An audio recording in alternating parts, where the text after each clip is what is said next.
When people hurt you, it can feel like no one sees what you're going through. The pain they cause, the betrayal, the injustice, it all seems to happen in silence as if they got away with it. But let me remind you of something powerful today. God sees everything, every action, every word, every intention. Nothing escapes His eyes. You see, we live in a world where people often mistake God's patience for His absence. They think because nothing happens immediately, they can keep mistreating others, keep speaking against you, keep plotting behind closed doors without consequences. But what they fail to realize is that God is not blind, He is not unaware, He is simply operating on a level they cannot understand.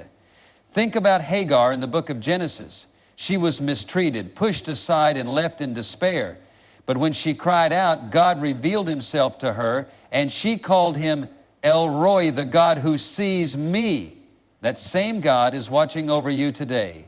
He knows the nights you've cried yourself to sleep. He knows the betrayal you never spoke about. He knows the lies they told, the injustice you suffered, the way they tried to break you. And He has taken note of every single thing. The enemy wants you to believe that because nothing has happened yet, justice will never come. But God does not operate on human schedules. His timing is different because His wisdom is perfect. He is not only watching, He is planning, aligning, and preparing the moment when everything will be set right. Remember the story of David and Saul. Saul was jealous of David and spent years trying to destroy him. He chased him, slandered him, and even attempted to take his life. But through it all, God was watching. David didn't have to fight back. He didn't have to take revenge. And in the end, Saul fell not by David's hand, but by the very weight of his own actions. When God deals with those who harm His children, He does it in a way that is undeniable. God doesn't need your help to bring justice. You don't have to expose them. You don't have to fight back. You don't have to lower yourself to their level. Your job is to stay faithful, stay pure, and keep your heart right. Because when God moves, He moves in ways no man can stop. Look at Joseph. His own brothers betrayed him, sold him into slavery, and left him for dead. Years went by, and it seemed like they had won, but what they didn't know was that God was watching. Every tear Joseph cried, every night he spent in that prison, every moment he was forgotten, God saw it all. And when the time was right, He lifted Joseph up so high that the very brothers who betrayed him had to bow before him. You may not see it now, but the people who hurt you, the ones who plotted against you, the ones who tried to break you, God has seen it all. And in due time, He will deal with them, not in the way you expect, not on your timeline, but in a way that leaves no question that He is God. So don't waste your energy trying to make them see their wrongs. Don't get caught up in trying to prove yourself. God is already writing the ending to this story, and trust me, it's going to be far greater than anything you can imagine. Keep walking in faith. Keep your hands clean. Keep your heart pure. Because when God moves, He moves in power. And when He lifts you up, there won't be a single person who can deny that He saw everything. There is something you need to understand about God. His justice is perfect, and when He moves, nothing can stop Him. You may feel like those who wronged you are getting away with it, like their actions have gone unnoticed, but just because you don't see immediate consequences doesn't mean there won't be any. God's justice doesn't operate on human schedules, but when He decides to act, there is no escaping it. Too often, people confuse God's patience with permission. They mistake His silence for approval.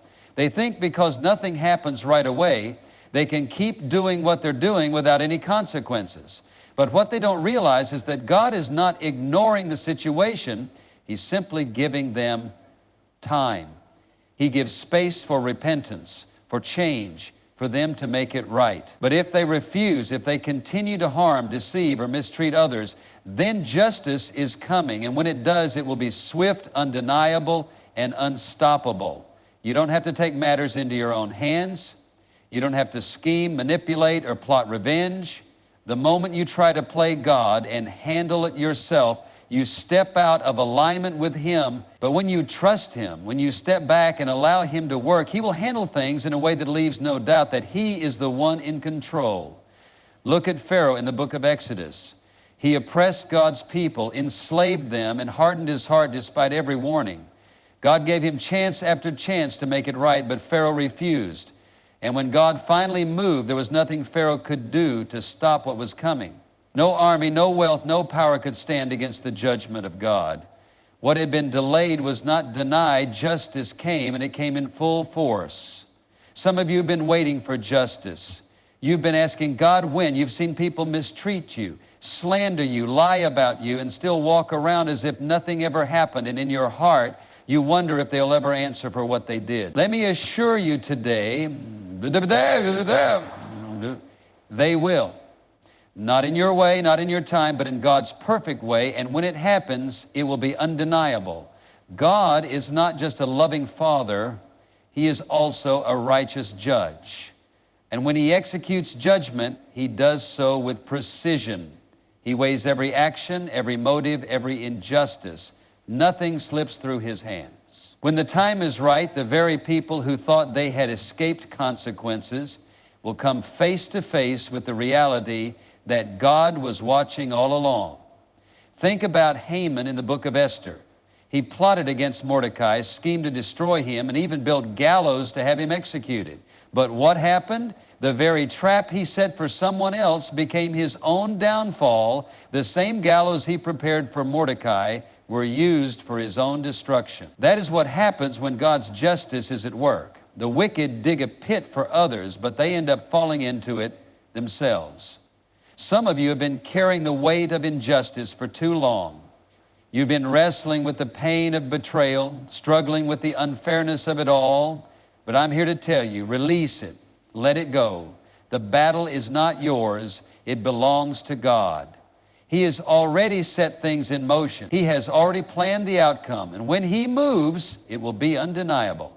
Do not let the enemy deceive you into thinking that silence means approval. Just because God hasn't moved yet doesn't mean He won't. Some judgments take time. Some justice is being prepared behind the scenes. But one thing is certain, it will come. And when it does, it will be clear to everyone that it was never in your hands, it was always in God's. Sometimes the very thing that was meant to break you is the thing God will use to build you. The pain, the betrayal, the unfair treatment. It didn't catch God by surprise. He saw it coming before you did, and instead of stopping it, He allowed it. Not because He wanted you to suffer, but because He knew how He would use it to shape you into something greater. It's hard to see it when you're in the middle of it, when you've been hurt, when people have turned their backs on you, when it feels like everything is falling apart. The first question that comes to mind is, why? Why did this happen? Why did they betray me? Why did God allow it? And for a while it may seem like there are no answers, but I want you to hear me. God does not waste pain. He does not allow wounds without a purpose. If He let it happen, it means He intends to use it. Look at Joseph. His own brothers sold him into slavery. The very people who were supposed to protect him, love him, stand by him, those were the ones who threw him into a pit and walked away.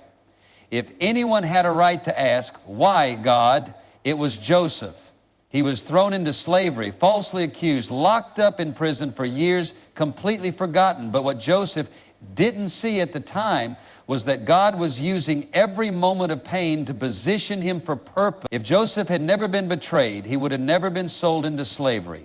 If he had never been sold into slavery, he would have never ended up in Egypt. If he had never been falsely accused, he would have never been thrown into prison. And if he had never been in prison, he would have never met the man who would introduce him to Pharaoh. The very path that seemed like destruction was actually a divine setup. You may not see it right now, but God is using your pain to prepare you for something greater.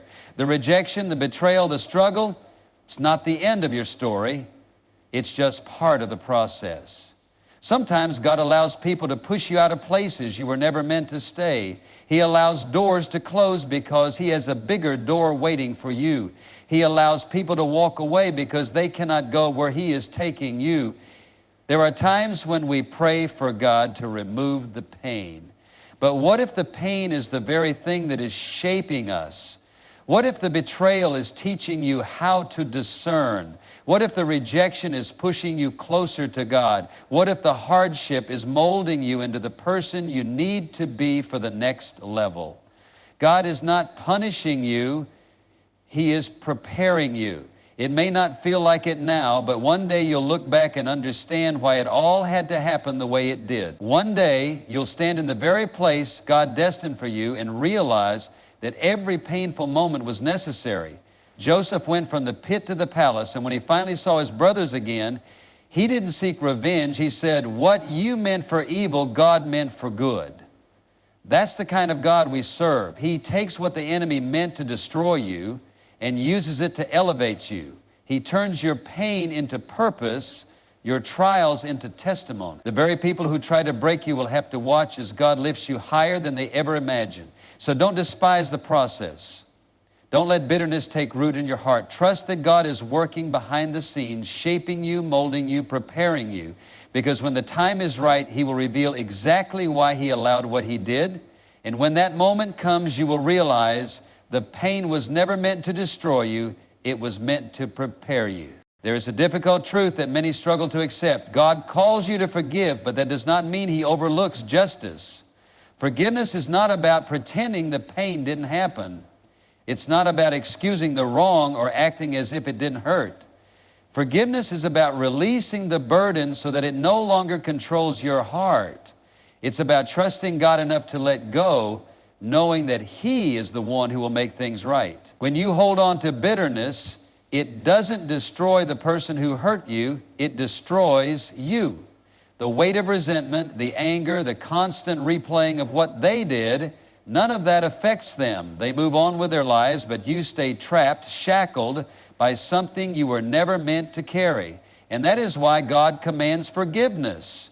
Not because He is asking you to forget the pain, but because He wants to free you from it. But here's what you must understand. Forgiving does not mean justice won't come. When God says, "Vengeance is mine, I will repay," He is making a promise. He is saying, you don't have to handle this. You don't have to carry this. I've seen everything and I will take care of it. When you forgive, you are not letting them off the hook. You are placing them in God's hands.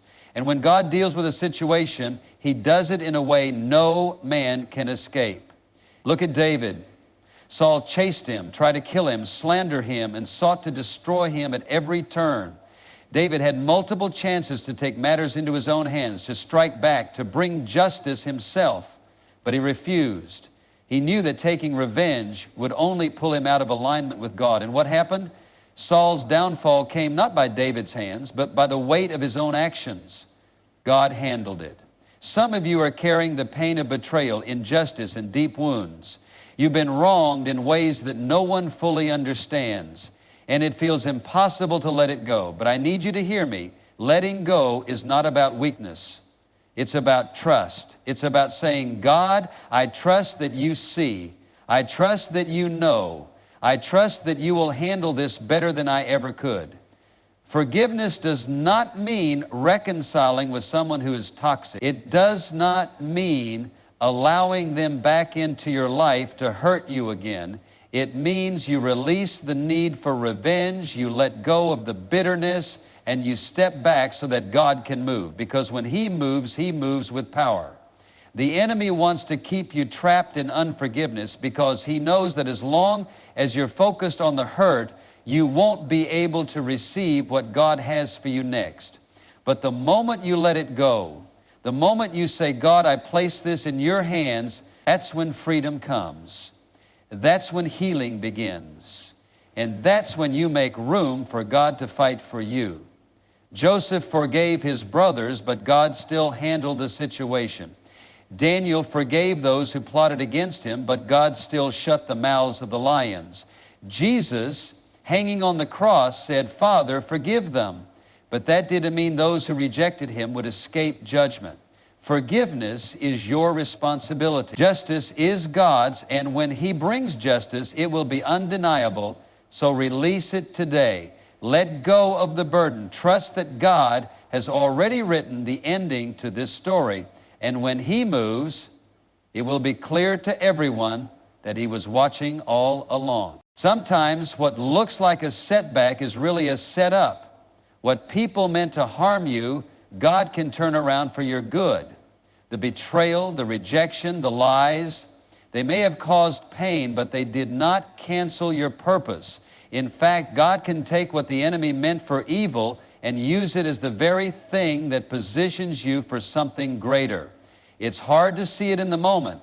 When you've been wronged, when people have turned against you, when doors have closed, it feels like everything is falling apart.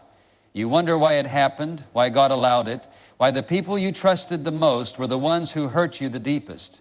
But what if I told you that the very thing that was meant to destroy you is actually the thing God will use to bless you? Joseph's own brothers betrayed him. They threw him into a pit and sold him into slavery, thinking they had gotten rid of him forever. They thought they had ended his future, but what they didn't know was that their actions were actually pushing him into his destiny. What they meant for harm, God was using as a divine setup. Had Joseph never been betrayed, he would have never ended up in Egypt.